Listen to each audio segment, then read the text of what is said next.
এই কর্মকাণ্ড থাকবে এবং নির্বাচনের পরে এই কর্মসূচি বাস্তবায়নের আমাদের কর্মসূচি থাকবে। আজকে আমরা আপনাকে মনোহরদী উপজেলা বিএনপির সাবেক সাধারণ সম্পাদক ডক্টর আব্দুল খালেক, মনোহরদী উপজেলা বিএনপির সাবেক সাংগঠনিক সম্পাদক বাসুমুল্লাহ ভুট্টু, বর্তমান যুগ্ম আহ্বায়ক মাহমুদুল হক, রেহান ডাক্তার, মিল্টন তালুকদার সহ সিনিয়র নেতৃবৃন্দ সহ সেন্টু ভূঁইয়া, অঙ্গ সংগঠনের নেতারা সহ আমরা আজকে সারাদিন শহীদ প্রেসিডেন্ট জিয়া রহমানের 19 দফার পরবর্তীতে দেশনেত্রী বেগম খালেদা জিয়ার 27 দফা এবং বর্তমান জনাব তারেক রহমান বিএনপির ভারপ্রাপ্ত চেয়ারম্যান ওনার 31 দফার রূপরেখার আলোকেই আমরা সারাদিন পথসভা গণসংযোগ করেছি।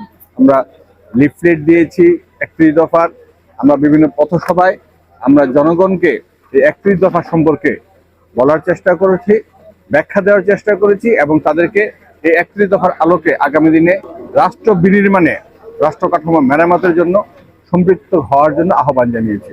আজকের আমাদের প্রতিটি প্রোগ্রামে এবং প্রত্যেকটি জায়গায় সাধারণ জনগণের স্বতঃস্ফূর্ত অংশগ্রহণ ছিল।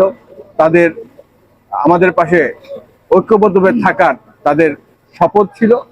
একই সাথে আগামী দিনে একটি সুখী, সমৃদ্ধ, সাম্য, মানবিক মর্যাদা, সামাজিক ন্যায় বিচার এবং অর্থনৈতিক মুক্তির যে বাংলাদেশ বিনির্মাণে জাতীয়তাবাদী দল দেশনেত্রী বেগম খালেদা জিয়া এবং বিএনপির ভারপ্রাপ্ত চেয়ারম্যান জনাব তারেক রহমানের নেতৃত্বে কাজ করছে এবং তাদের কর্মসূচি এগিয়ে যাচ্ছে, সেই জায়গায় সকলেই আমাদের পাশে থাকার অঙ্গীকার ব্যক্ত করেছে। আমরা আশা করি যে আগামী দিনগুলিতে আমরা আমাদের এই কর্মকাণ্ডকে আরো শক্তিশালী করব, আরো বেগবান করব এবং ঐক্যবদ্ধ প্রচেষ্টার মধ্য দিয়েই আমরা বাংলাদেশের স্বাধীনতা, সার্বভৌমত্ব, গণতন্ত্র এবং মানুষের মুক্তি, অর্থনৈতিক মুক্তি আমরা নিশ্চিত করব।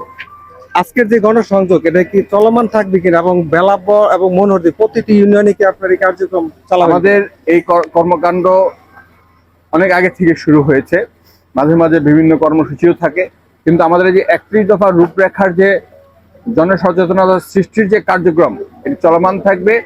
আগামী নির্বাচন পর্যন্ত আমাদের এই কর্মকাণ্ড থাকবে এবং নির্বাচনের পরে এই কর্মসূচি বাস্তবায়নের আমাদের কর্মসূচি থাকবে। আপনাকে অসংখ্য ধন্যবাদ। আপনার কর্মসূচি সফল হোক। ধন্যবাদ আপনাকে।